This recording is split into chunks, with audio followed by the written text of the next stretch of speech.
Okay, hello everyone. A very warm welcome to the third webinar of the Equal Pay International Coalition. My name is Sylvie Duher and I am the director of the Swiss Federal Office for Gender Equality and the chair of the steering committee of the EPIC initiative. We are delighted that about 220 people from over 50 countries, starting with Japan and all the way to Argentina or South Africa, representing 80 public and private organizations, have registered for this third webinar. EPIC and its webinars are important initiatives for Switzerland, since we are convinced that pay equality can only be achieved through the sharing of experiences between countries and the dialogue between different stakeholders from the public and the private sector. The current COVID-19 crisis has amplified the importance of equal pay for work of equal value. However, today there is a great risk that gender inequality is sidelined, and we must therefore strengthen our efforts. We look forward to this exchange, which will hopefully be enriching for all of us.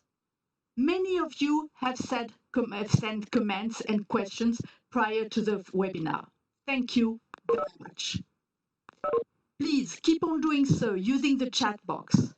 Our panelists and experts will be happy to react during or even after our meeting. The chat box will be our main means of interaction. That's why I kindly ask you to make sure that your microphone is on mute in order to avoid background noises. Thank you again for your cooperation. Back to our topic. How can we tackle the gender pay gap with digital solutions? When we look at the diversity of the participants to this webinar, there is no doubt that the gender pay gap is a worldwide issue. To challenge it, we need political and managerial will, but we also need easy-to-use tools. Over the past years, quite a few governments have responded to pay inequality with new legal provision, and it's also the case of Switzerland. In Switzerland, since July, employers from 100 employees are obliged to analyze their equal pay practice, to have the analysis verified by an independent body, and to inform their employees and shareholders about the results. And this is fine. But as I said, to facilitate the involvement and commitment of companies, we need to assist them in analyzing their pay practice by providing them with the adequate tools. The Swiss government has thus developed a free self-analysis tool for employers named Logib. Our current webinar will show how such tools can make a difference. And to do so, some experts have accepted to join us. I welcome and thank Mark Piran, expert at Compound, who will explain what are the challenges faced by companies who analyze pay equity. Mrs. Rosalia Vasquez, econometrician and wage specialist at ILO, will speak about the different tools that exist. Mr. Willem Adema, senior economist at the OECD, will conclude this meeting by highlighting the main points of our discussion. Thank you to all of them for their participation. As a starting point, to better understand how a tool can contribute to equal pay, Patrick Eberhardt will perform a live demonstration of Logib. As I said before, many of you have already asked questions regarding different aspects of the tool, including, for instance, data protection. This concern and others will get an answer now. Now I will give the floor to Patrick Eberhardt. Patrick, you have the floor for the demo. Today I will present you Logib, It is our standard analysis tool for assessing equal pay practice of the Swiss Confederation. This tool enables companies with 50 or more employees to carry out a standardized and reliable pay equality analysis with minimal administrative effort. We estimate that Logib is already used by thousands of companies in Switzerland and abroad. The usage is anonymous, therefore we don't have any statistics of usage. And since July, the tool is also available as a web application, which I want to show today. The tool is accessible under logib.admin.ch, and I invite you, if you like, to follow it and use it parallelly. I switch the language to English so that I will have the presentation now. If you can ask questions during this presentation via the chat box as Sylvia mentioned. First, a word about data security and protection. Of course, it's a very important question. The tool was designed, we can say, around this question of data protection to be fully comply with all data protection regulation. For instance, in the preparatory work, we made a survey of employees of companies, which has shown that Swiss companies have the highest level of confidence in data protection when the server is operated by the state. So we decide to develop and run the system by the Federal Office of Information Technology, the BIT. The data during the analysis is only available to the current user in a current browser session, and therefore it's not permanently stored anywhere. The data also can only be edited locally in the user's browser cache. Third parties have no access to any of the data. And as soon as the browser is closed, all data is deleted. Data, if necessary, is transmitted only encrypted and via HTTPS. If you like, you can read more on our FAQ, or soon we will publish a data security and protection declaration where you find all the details about the tool's architecture. But so far, we have no information about the company which had difficulties to run it regarding data protection regulation. And now let's start to do some gender pay gap analysis. Logib is free of charge, so every employer, every company, either from the private or public sector, can use it. It doesn't matter if it's a company from Switzerland or from another country, so everyone can use it and it's free for everyone. If I start with the tool, I start the analysis, and what we see first is on the top this wizard of 7 steps. This wizard guides us through the analysis, what we have to do, and we can move back and forth when we have to do the next one. Or another possibility in the navigation is on the forth and back buttons on the right down. To prepare an equal pay analysis, we need some data. Today, I will use the already filled in template, which you find over here. You can download it, and I will open the file now. It's an Excel file which companies have to fill out to put in their data. Today, I will use sample data of a manufacturing company with about 150 employees. As you see, we need here some basic information like the gender, the sex, the age, or we need a skill level, or of course all the wage component.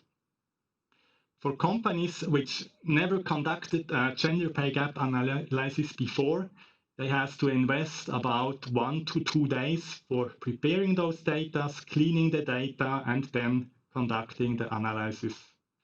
Although they are standardized data and should be available in companies on their own, the preparation of the data is often also the main challenge. But once it's done, it takes much less time to repeat it.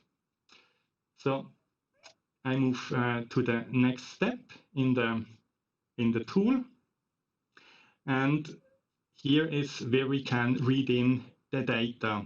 You either can drag and drop from the desktop or search it within your directory. I take the file, take it in the browser, and use the function readin. This function readin underlines again that the data is only stored in the browser's cache and not in the cloud. In the next step, I have to put in some more information. I have to choose a reference month and a year. And for our manufacturing company, we have a reference month of July 2020. So I add this information here. The next, what we need for a correct standardization of wages, we need also the usually weekly working hours. Our manufacturing company is based in Switzerland, and here we have really long working hours, so I have here 44 hours. Then I complete the data, choosing the next format for gender, age, years of service. In this, I don't have to change anything and can go next. And now it's getting interesting with the tool. Now we can verify and clean the data set. So let me explain what you see and what you can do. We have here 3 parts. We have an overview here. On the left side, we have some filters and a help menu. And below is the data sheet with our data, which we read in earlier. So what we see in this overview. In this case, we have 160 read-in data set. None of them are excluded. 5 of them have invalid values. We have 155 valid values and 23 of them with striking values. Now, in this step, we can verify this data. In this case, we have these 5 invalid values. To have a better view, I choose in the filter only the invalid values, apply the filter, and have now in the data sheet all values invalid. And we see the first entry red, an age of 6, and an age of 6 is definitely too young to work. So there is probably a digit missing here. So I made a correction within the tool. Go further to the next one. The tooltip says me that basic wage is a mandatory entry with a valid number. In this case, we have a function bookkeeping, and I remember that's not so bad paid, so I put in the right wage for the month. And third case we have the managing director, and here is also something missing. I make it a bit larger that we see what we have to put in. It's according to the professional position. It's a number, and now I'm not sure what that means. So I go to the help menu, search here for the professional position, and can read here what it means. I make it a bit larger, and you see it's a number between 1 and 5. 1 is the senior management, and probably the managing director has here clearly 1. So I choose it and by the way, that's the same nomenclature also used here by Eurostat. So it's nothing new here. I go further with my invalid values. The next one is right here. And it seems that we have two entries for the activity rate and for the paid hours. So that cannot be correct. It's either or. So I just delete here the activity rate because I know it's a person paid by hours. And the last we have, it's our bookkeeping. Again, is something missing. And in that case, it's the skill level missing. Again, I can search what that means, skill levels. It's a value between 1 and 4. The skill levels, by the way, is in line with the international standard of classification of occupations from ILO. So bookkeeping, I have here already an entry. So for the same function, it has to be 3. So I'm now over with the invalid values. I have no invalid values. That's a very good sign now. I will just go to the next step, confirming function codes. And here it's we see a good matrix. In most companies, the salary depends on a great extent on the function that is carried out. To capture the value of the function, we have these two dimensions. The professional position we see here, and the skill level on that. And this matrix illustrates the current coding, and changes can be made directly here on the left side if necessary. The tool also displays striking values when something is missing. And here we see from before our managing director, it's on 1.1, the highest. That seems to be okay. Next one, head of division. It has the same skill level. That makes sense, but on the professional level, it is one lower, so that seems completely fine with those two entries. But in our manufacturing company, we have two different codings for the sales function we see here, and that's a striking value. We have to check that whether it is correct or not. So I go back to the data set where I can verify those data. For that, I use a other filter. I will display only the, sorry, please. I have first reset the filter, so I have all values now in the table, and set the filter for display only the striking values and apply it. And we see all the sales functions are shown here. I sort here according to the professional position. So I have here those two entries, which are different from the codings in the other sales person. I remember in our manufacturing coding, a new function was introduced some time before. So we have here are some persons which are sales senior that we also see in the wages. They are a bit higher than the other one. So I simply correct the data here and say that are senior. And for the next function, it's the same function, sales senior.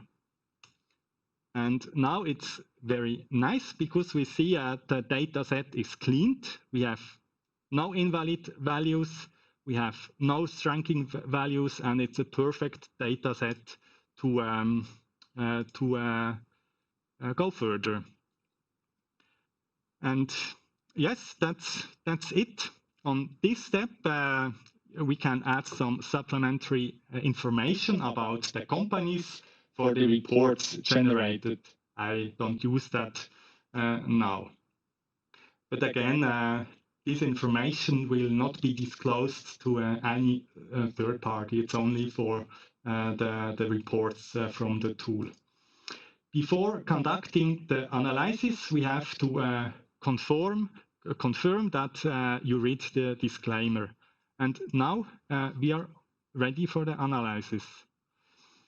When the analysis is initiated, data are now transmitted via a secure connection with anonymized keys to a Swiss federal server for processing. The calculation takes place with an open source statistic program called R. Then OLS regression analysis is performed in the background, and the data is sent back to the browser's cache. The method used is scientifically validated and has also been used regularly in court cases for more than 15 years on wage issues. After the analysis, the data are permanently deleted from the server and are only stored in the browser. What do we get now as result? We see here on the top some basic information about the analysis. In this case, we have 27 women and 89 men. We have here a three-colored scale, which shows whether there is a gender effect. The analysis can show that, for instance, the green, the analysis with the data delivered by the company, didn't identify a gender effect. An orange result mean that a gender effect was identified, and red signifies that a significant gender effect which exceeds the tolerance threshold of 5% was identified. In this case, women earn 4% less, and a gender effect has been identified. On the further, we have some recommendation and a comment what this result mean, which helps for interpretation, and a recommendation for measures directly on this page. Further, we have some downloads possible. We have here a full report in a Word file with some more information in. We have a summary of the result as a PDF file that I will open now and download it. And on this result page or PDF, we have basically the same information as I shown you on the web page. But this report can be handed out, for instance, to the management or directly to the employees of the company. In the tool, we also can export the data sheet as an Excel file with all the changes we made and use it, for instance, later again to use it in Logib. All documents are available in 4 languages. So if I like these reports in Italian, I change the language, and then instantly all reports are available in another language. French, German are the other choices. Yeah, and that was the basic analysis, but the tool will give you even more information. In particular, HR professionals are interested in additional data, for instance, for HR KPIs. And I will switch to the cockpit. And here we have 6 different tiles. We have one tile about the headcount. We have one about overall earnings and the wage components. We have one about wage distribution, one personal qualification and job-related characteristics, one an estimation about the personal expense, and some methodology metrics. And let me show some of them. Here we have the tile about the head count. And I will, maybe you don't see all, but it's a bit a nicer view now. I go on the bottom, and here we see, for instance, some calculation made about the average activity rate. In our case, it's there is no big difference between men and women. Most of men works at the full-time employment. We see women works a bit more in part-time. And we have estimation what it means for FTE, and also a breakdown between personnel paid monthly or paid hourly. And here we see our book. It was not a bookkeeper, but the data before we changed from the monthly pay to the hourly pay. So it's here. All this table, you can arrange it differently, and if you like, you can download it as an image, and for instance, use it for the report generated before. Another tile I would like you to show, it's this one about the wage distribution. The tile is inspired by the UK legislation, where companies have to publish those data in a similar way. In this tile, we see the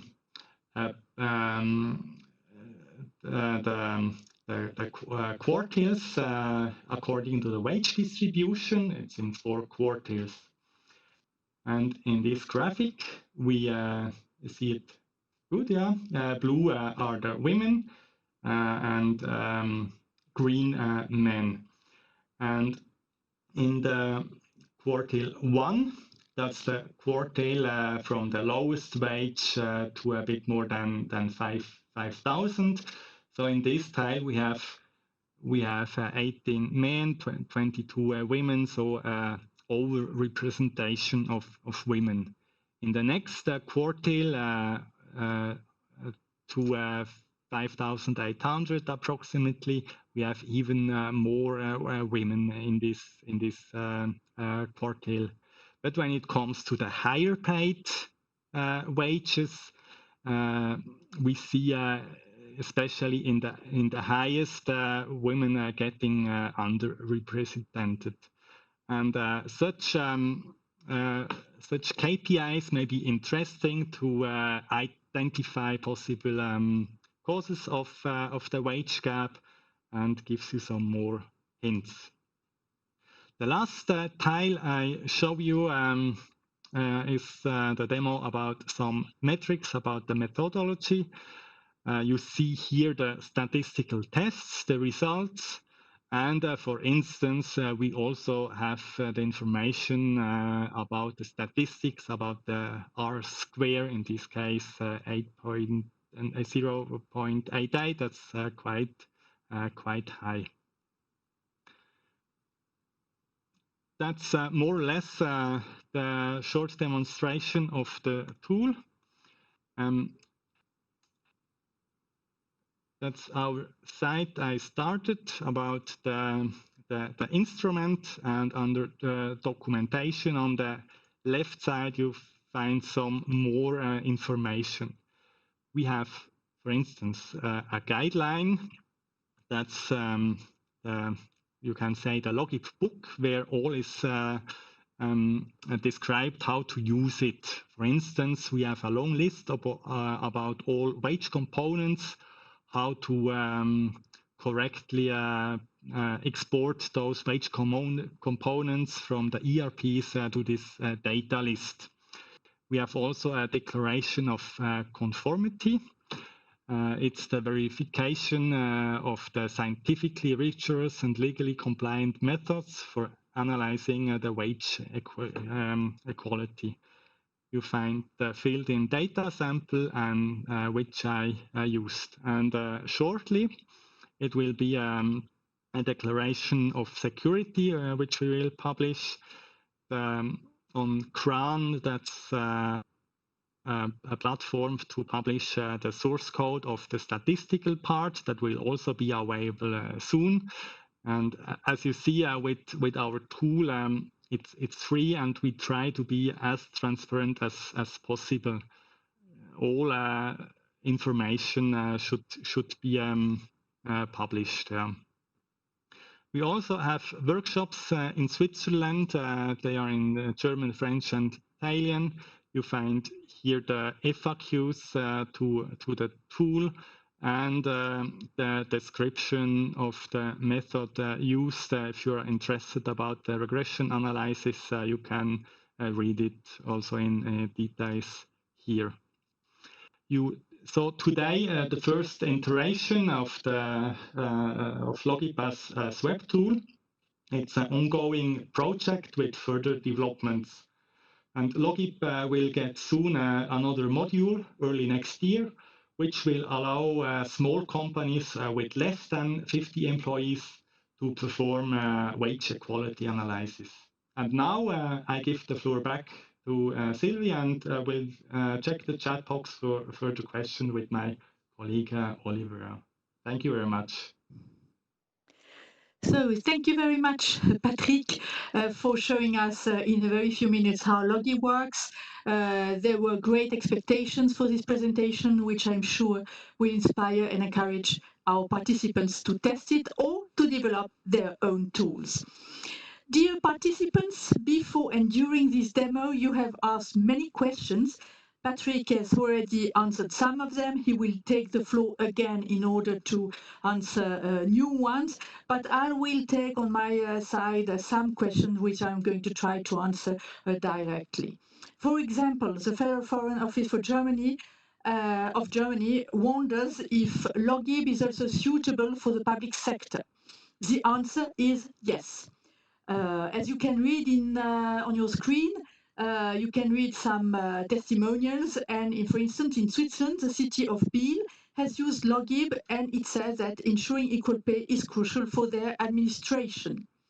Another participant asked if the Swiss government uses the tool. Of course, the Swiss government uses the tool Logib in order to make sure that we respect equal pay for work of equal value. It's also the case, for instance, of the IT department.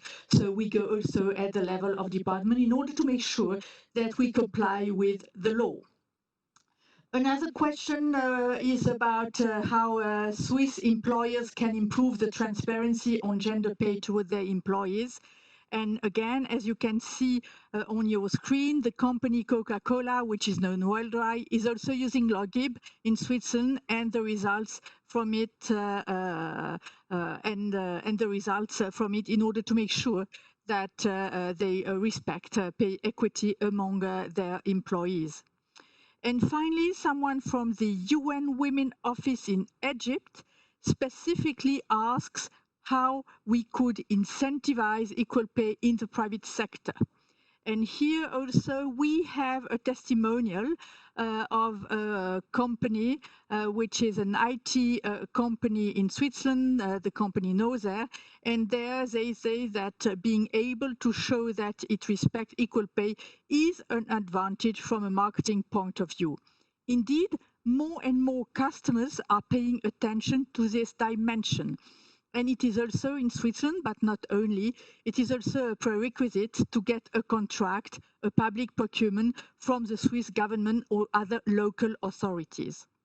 So there you can see three different testimonials from three different employers who work with Logib and who want to make sure that they comply with the law, with the principle of equal pay for work of equal value. You have asked a lot of other questions, dear participants, and now I'm going to give the floor back to Patrick. He's going to answer some of them, and maybe you have seen on the chat that there is another voice there. It's Oliver Schroeter. Oliver Schroeter is also a pay equity specialist.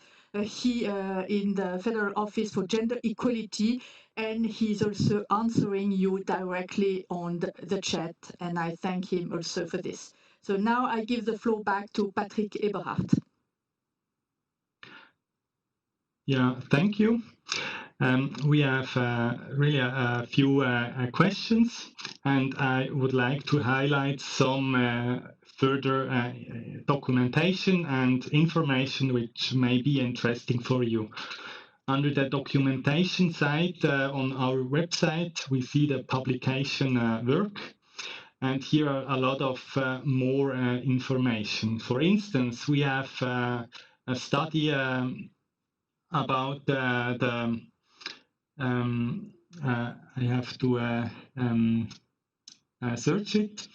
For instance, we have a lot of studies done with companies, and you find it there. For instance, some time ago, according to the new law, we made a survey among more than 1,300 companies, and it gives you more insights also about the tool which are used. One question is according to taxes, if you can do some analysis before and after, and yes, it's possible in the sense if the company has those data. If a company in a country has to collect data for the state, you just make two separate analyses, once with the taxes included and once without taxes. In Switzerland, it's not a topic because the tax system is on 3 state levels, and data are not available on this level, and especially not for companies. Logib is made as a self-test tool, primary for companies to test it, and it can also be adapted to other environments. In this webinar, we have also our colleagues from the Czech Republic, which had a project to adapt Logib in the Czech environment, and they were able to do it more or less with no major difficulties. But I propose that if you have further questions, you go on asking them, and we have later on in the webinar the possibility again to answer to your question. Yeah. Then I will give back the floor to Sylvie. Okay, thank you very much, Patrick. Again, you have the possibility to ask questions on the chat box, and we do our best in order to answer them during the seminar, the webinar, or eventually after it. So after hearing some companies' testimonials and having received some more answers about the functioning of Logib, we will hear what the challenges faced by companies who want to get this analysis done are. In Switzerland, we have quite a few companies who are interested in these analyses, and Compon is a consulting company that supports HR and management in the implementation of comprehensible remuneration concepts tailored to their clients.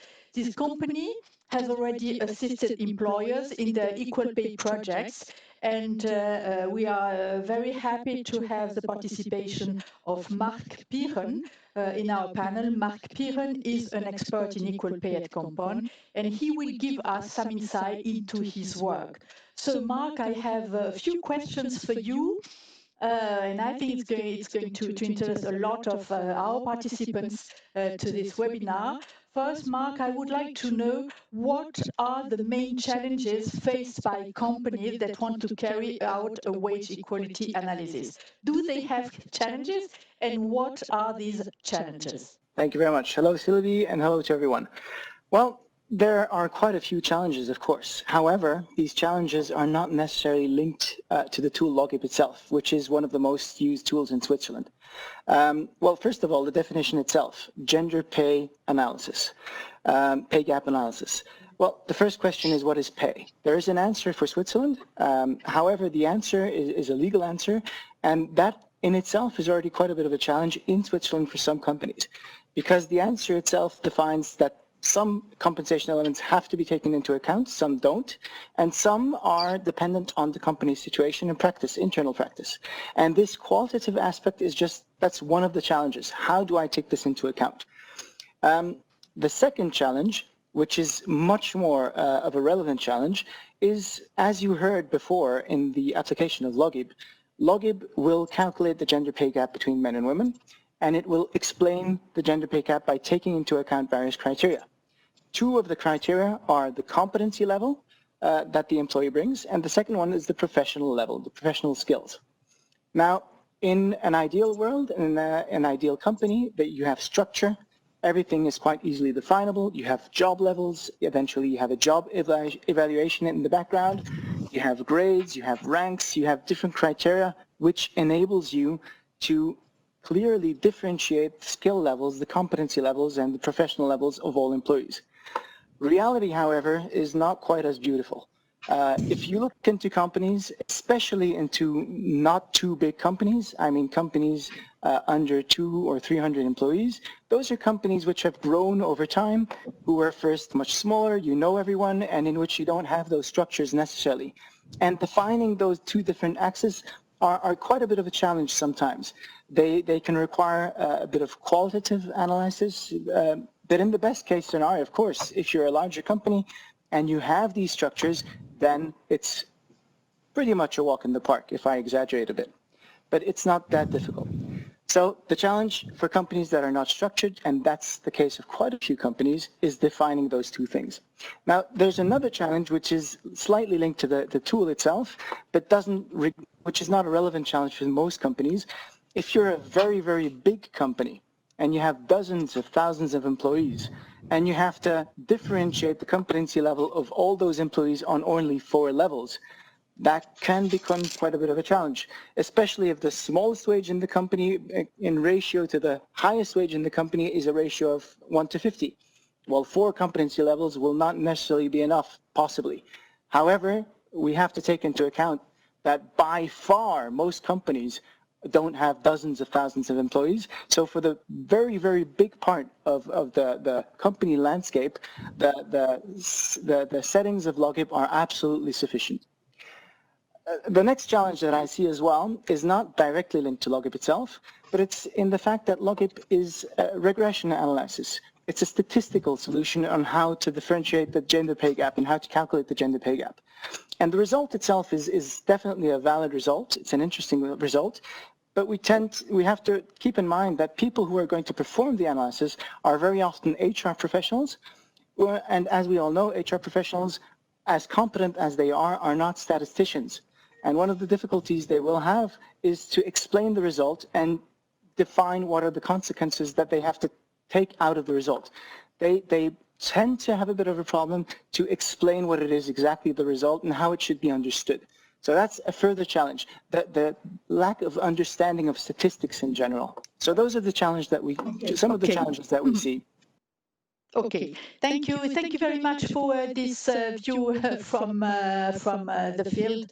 Naturally, one of the main challenges for companies really to have good data, and as you mentioned it's really one of a very important element. And then Logib is not only a control or analysis instrument, it's also a hint for companies to have structured organization and to improve eventually their governance of the HR dimension. Then a second question for you, and it will be the second and last one, you will excuse me. What you are currently working together with the banking industry, which has developed new mechanism, and in Switzerland, in this regard, in the regard of equal pay, could you tell us a little bit about this, what this kind of mechanism it is, because I think it could also interest our colleague all over the world. Absolutely. I'll try to keep it as short as I can. The employer and the employee representation in the banking industry has expressed quite some interest to put in place a solution which allows banks to perform a gender pay gap analysis and have it reviewed together with the social partners. And to do so, they took into advice the consulting of an expert. In our case, we're the ones that are helping them. And we put in place a whole procedure in which we could actually do this.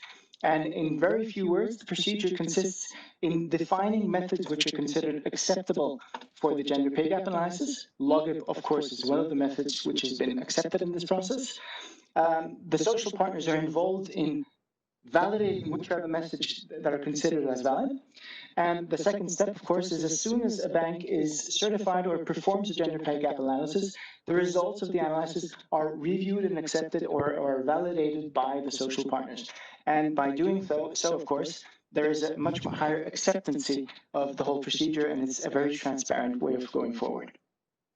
Thank you very much for this information. I think it was very important because the whole idea of EPIC is also about social dialogue, about social partnership. The organization of employers and employees are members of EPIC, and so it's important to hear that there are some projects which go into this direction. So thanks again, Mark, for all the information and the detail you just accepted to share with us, and thanks again. Now, I would like to give the floor to Mrs. Rosalia Vasquez. Rosalia Vasquez, as I said at the beginning, is a specialist, a wage specialist at ILO and econometrician, and she will tell us about the different pay equity tools and the overall situation of the gender pay gap across countries. Rosalia, you have the floor. Thank you very much, Sylvia. Can you hear me? Yes, perfectly. Okay, perfect. So thank you very much for this invitation. As people will be already aware of, I'm going to talk, I'm going to give a talk that goes around 5 different points. The first point is the importance of measuring the gender pay gap at enterprise level. The second one is I'm going to talk about the view of Logib from the perspective of other tools that analyze the gender pay gap. The third point is what is the benefit of Logit as a digital platform? Fourth point is why is a tool like Logit important in times of COVID-19? And the final point is going to talk briefly about a report, a product that we are now producing at the ILO that deals with trying to identify and compare different pay tools across the world.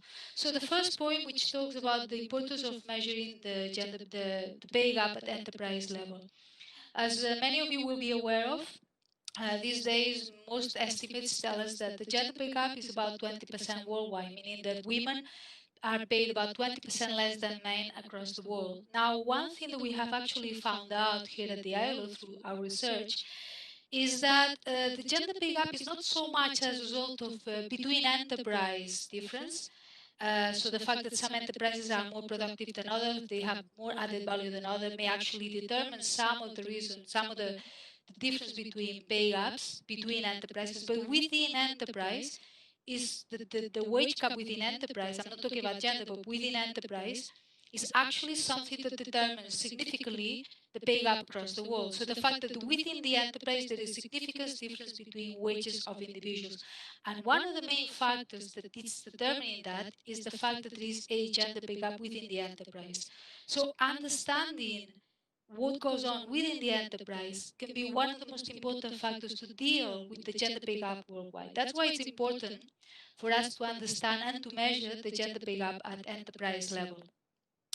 And of course, if we are going to tackle the gender pay gap at enterprise level, one thing that we need is tools like Logib that allows us to bring knowledge to the employer and the employee, and to bring transparency in terms of pay transparency. And we think that Logib is one of the tools that allows for us to achieve this across the world. So now the second point is Logib in the perspective of other tools. Mark has actually said something that is very important, is that Logib may actually be something that is not as granulated, so detailed information as the amount of information, particularly that large enterprises have. But the reality is that nowadays we have many different tools that aim at measuring the gender pay gap at enterprise level. The fact that pay gaps gender pay gaps have become so much an issue in our societies means that there are many tools, like UN Women are putting forward a tool. There are many different private enterprises and consultancies that are putting forward tools that try to measure the gender pay gap. But one of the important things is that all these tools have as background the same factors. They try to measure skills, responsibility, efforts, and the working environments. And one of the important things about Logib is that it does so in a way that is very effective in terms of, very efficient in terms of the amount of information that enterprises need to put in the system in order to measure the gender pay gap. It is true that it doesn't go as much into detail as other tools may do.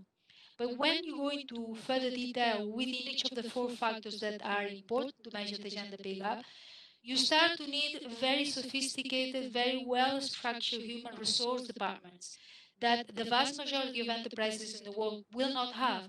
And this vast majority of enterprises, which are usually small and medium sized, is where the gender pay gap really gets concentrated, is where really we find the gender pay gap. Therefore, the simplicity of Logib is something that needs to be accounted for in perspective with other tools that are out there. Now, the benefit of Logib as a digital platform, clearly in these times where everything is in terms of teleworking, remote work, because of the crisis that we're currently going through, brings about the benefits of something like Logib that can be actually done in a regular basis to understand not just the gender pay gap at a particular point in time, but through time on a regular interval. So this is something that is quite important as a tool compared to other tools where you may actually need inside performance and the review of a significant amount of information from different perspectives compared to other tools. Now, of course, apart from this advantage is the fact that it's a tool that has been scientifically proven. It provides a scientific background. It doesn't, as I said before, doesn't require a very specific, well-developed human resource department. The amount of information is well manageable, and it tests in a way that it allows for transparency to be quite immediate between enterprises. Another thing is that it's a gender-neutral tool, and it allows to assess a job in terms of the determination of remuneration.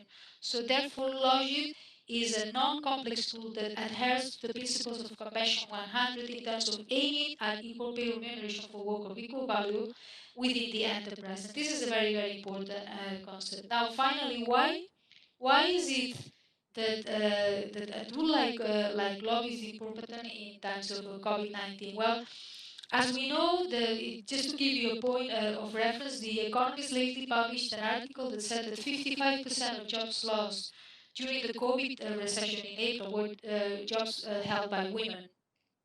And it is true that it has hit more women than men, but it's also true that this recession, which is now a health crisis, is going to turn into an economic crisis very soon if it hasn't done yet. And as it turns into an economic crisis, we know that women tend to be the stabilizers within the household in terms of when the husband loses the job, it is the woman that tends to adjust to the labor market in order to come up with income forgone in the household. And if women are going to have to adjust, but at a lower wage than men, clearly this brings increasing levels of household income inequality, which is the last thing that we want in a recession, because in a recession, the lower the amount of income inequality, the more likely it is that we will be able to speed up the recovery in terms of spurring economic demand, aggregate demand. Therefore, what we need is to reduce the gender pay gap across the world, across women and men, because this is something that is going to be positive to reduce household income inequality and therefore be one of the factors that helps us to come out of this economic recession as a result of the health crisis. So all this having said, finally, what we are doing here at the ILO these days is that knowing that there are a great deal of amount of tools coming out that aim at measuring the gender pay gap at enterprise level, we are going to provide a report that tries to analyze, not so much compare in terms of what's better or what's worse, but to provide information to our constituents in terms of comparing the different tools in the market in order to come out with the perspective of to what can a tool do that another tool may not be do. And certainly one of the tools that we see that has a stronger comparative advantage is the one that has been produced by the Federal Office of Gender Equality in the form of Logib, and it's a sister tool for small size enterprise. That's everything. Silvia, thank you very much. Sorry. So thank you very much, Rosalia. As you clearly pointed out, equal pay for work of equal value between women and men is at the center of ILO's work in the time of crisis, COVID-19. It's a very, very important issue. And we look really forward to receiving your report on the topic of tools, because we have to be also pragmatical and to bring the issue forward.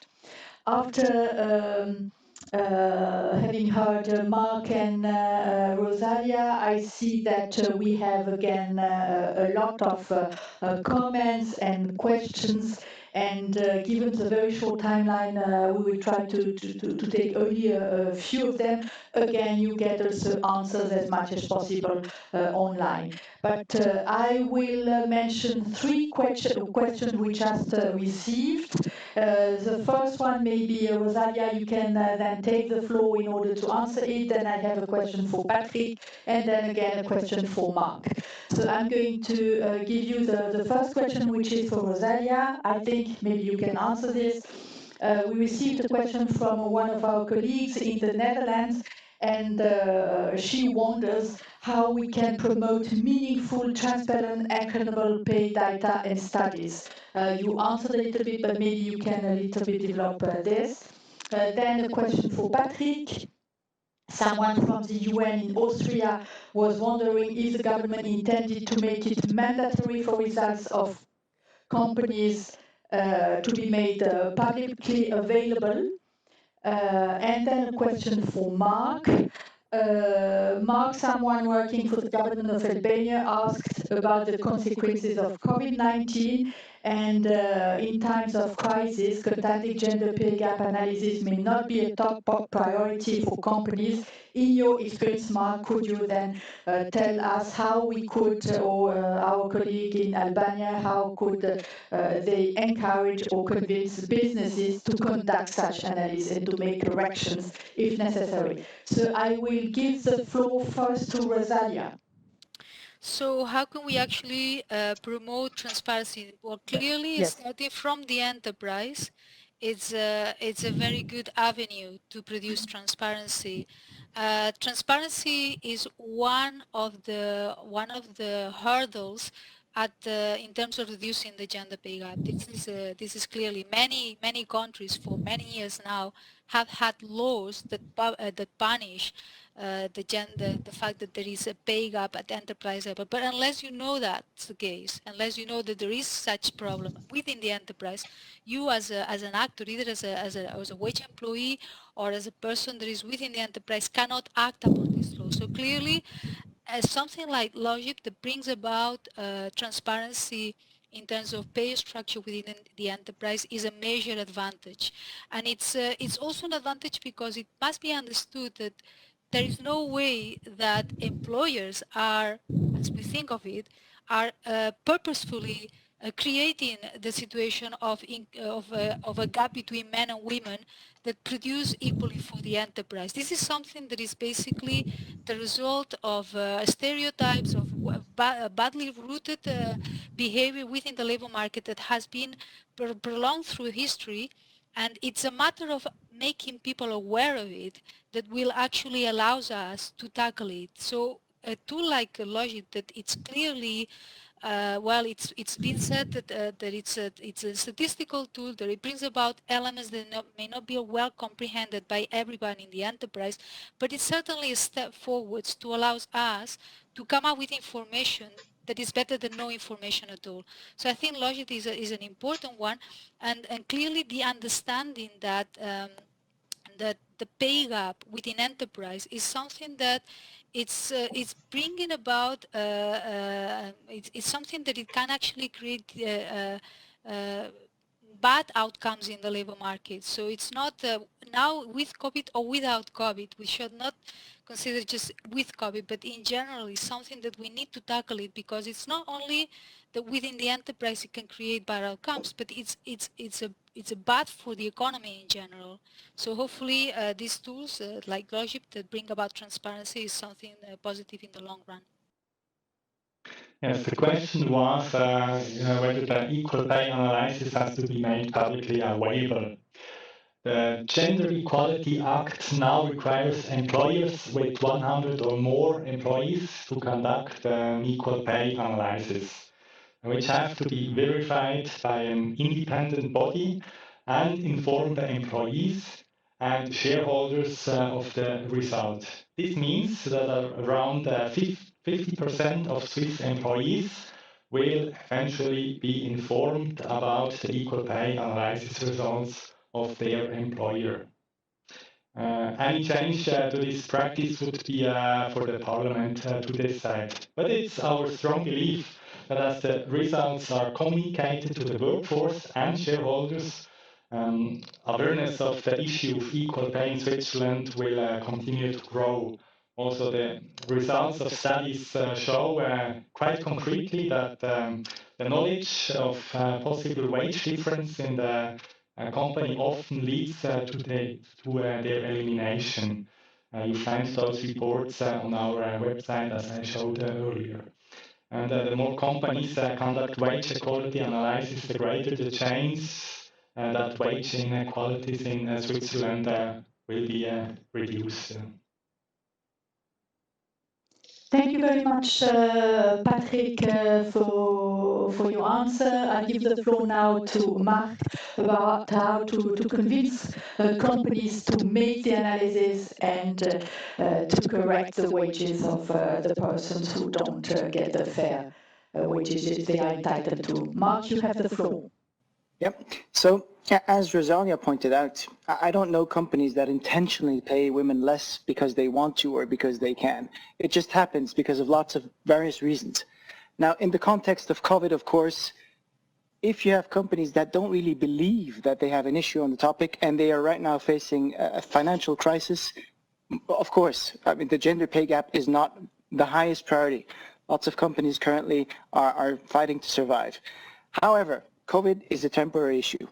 I'm convinced there is going to be a solution, if not tomorrow, after tomorrow. There is going to be something in some month or years. The gender pay gap is an issue which has been around for a much longer time, and eventually they will have to proactively tackle the topic, and they will not be able to continue saying, I hear nothing, I see nothing, so there is no problem. Now, Switzerland is a very special context because we have a law right now which forces companies with 100 or more employees to perform a gender pay gap analysis until June of next year. So for us, the context is a bit different, and I'm confronted to companies in which the argumentation is, well, on two ends. For one, in any means, whether there's a law or not, you're much better off making sure that you have control over the topic, because it shows that you're a responsible employer, that you're attractive to for younger generations who are much more sensible to the topic. But on top of that, in Switzerland, we can also, of course, argue on the fact that it's mandatory and that they have to do something. That being said, we still have companies that tell us, I don't care, right now I have bigger priorities, and there's not much you can do when they're fighting to survive. Thank you again for your answer, Marc. We will soon be at the end of our webinar, but we have the pleasure now to hear Willem. Willem has agreed to make a few conclusive remarks for this webinar. Willem is a senior econometrician, a senior economist at the OECD, and he will wrap up this seminar by highlighting, among others, the main elements of our discussion and other points maybe you would like to bring, Willem, that were not brought till now. Willem, you have the floor.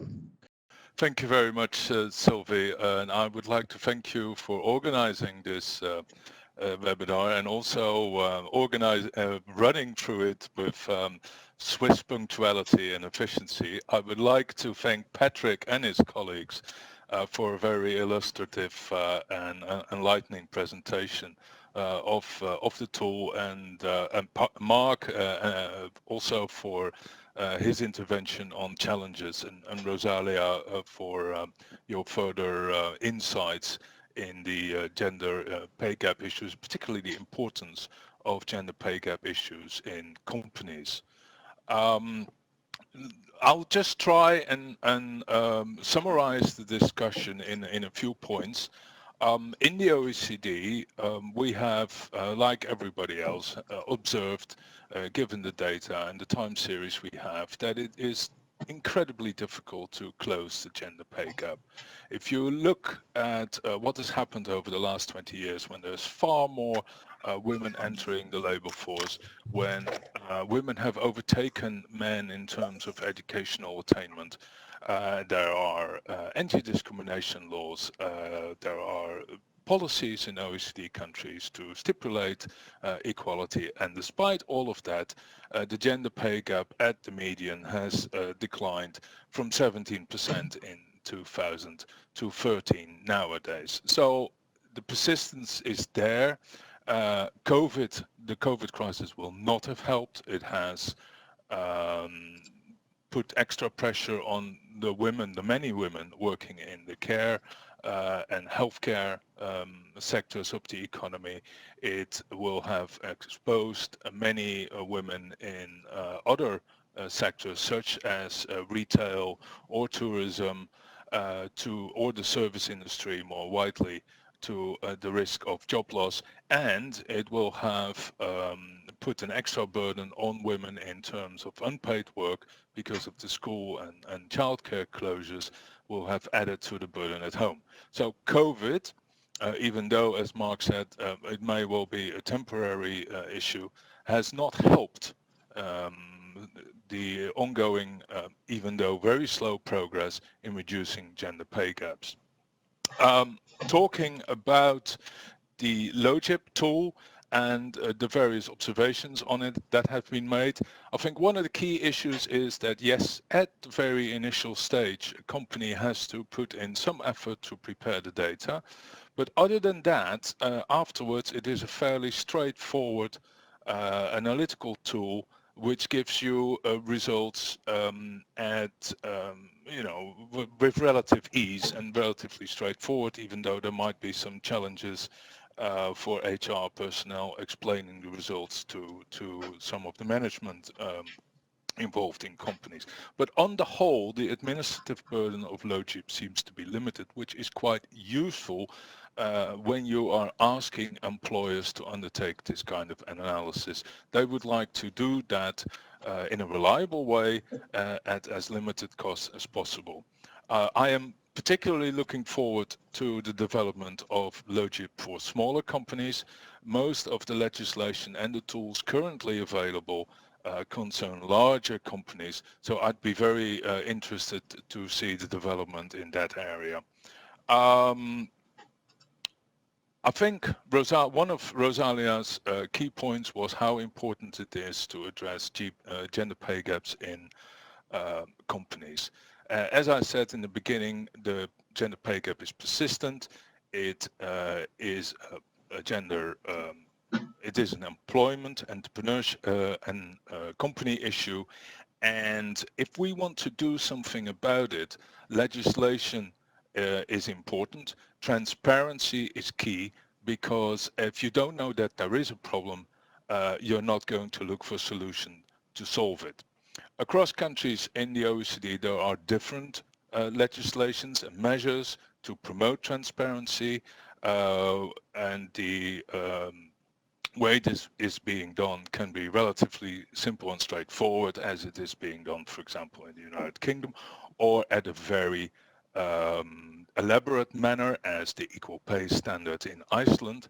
But the key, again, is to get the debate going, to bring the information on the table, which helps addressing the issue. And most recently, earlier this week, New Zealand passed the new Pay Equity Act, which just does that.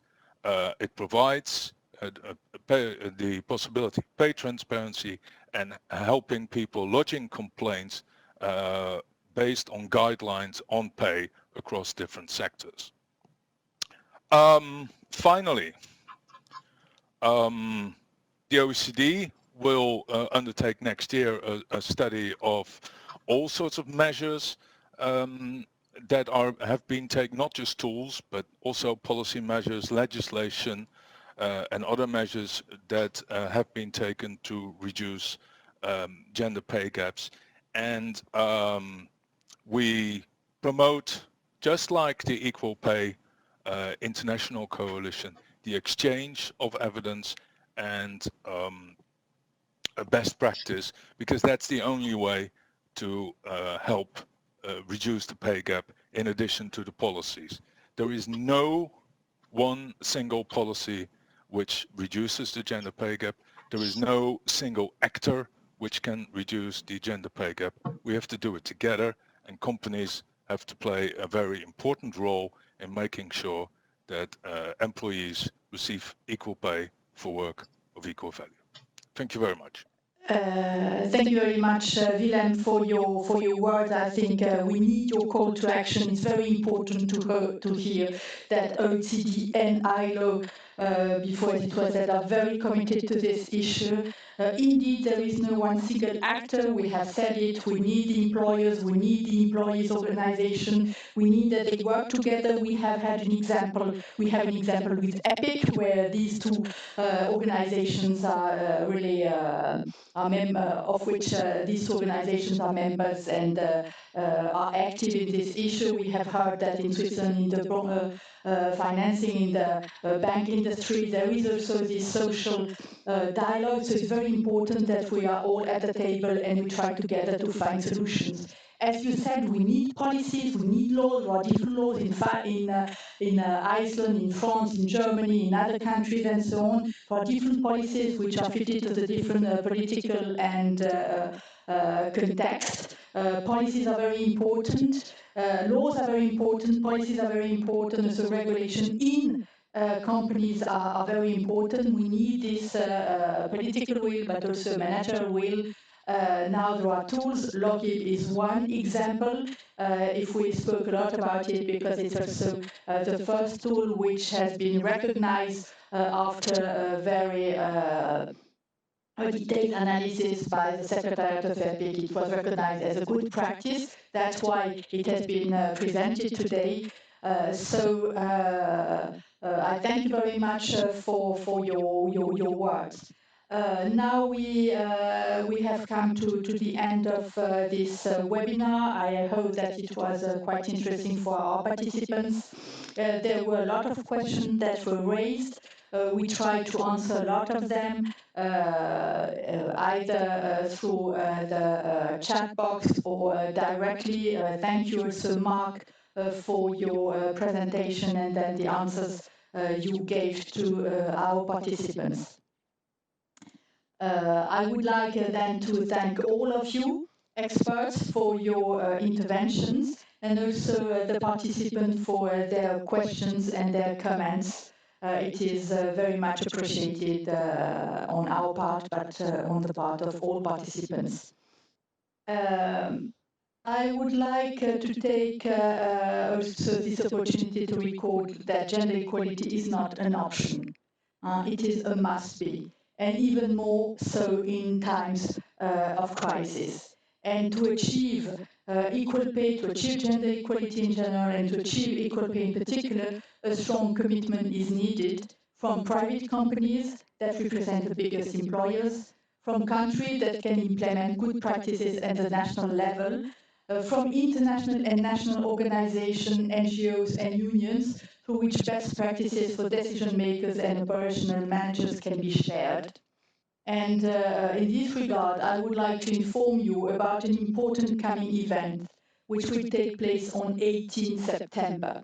18 September will be the first International Equal Pay Day, launched decided last year by the United Nations. So 18 September, try to put a marker for this date. On this occasion, Switzerland will be hosting an event on EPIC together with UN Women and Austria. As a representative of Switzerland, but also as the chair of EPIC, I could not be happier and encourage all of you to further cooperate, and during this special day, but also during the entire year, to make this goal a reality. As a final point, I would like to thank all of you participants for your commitment to the issue. The EPIC team for initiating this webinar series, thank you, all of you. Our colleagues from OECD and ILO for their expertise. Thank you, Willem. Thank you, Rosalia. During the panel, also our colleague from the private sector, Mark Biren. I would like also to thank the Federal Office of Gender Equality team, which prepared this third and last webinar, and also our IT department, which helped us to go through this webinar on the technical side. Thank you to all of you. Dear participants, I wish all of you a very pleasant afternoon, day or night.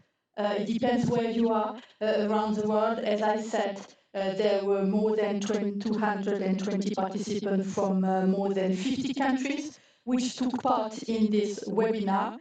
Thank you for your attention, and do not hesitate to contact us at the email address you will see on the screen, which is going to appear in a few seconds.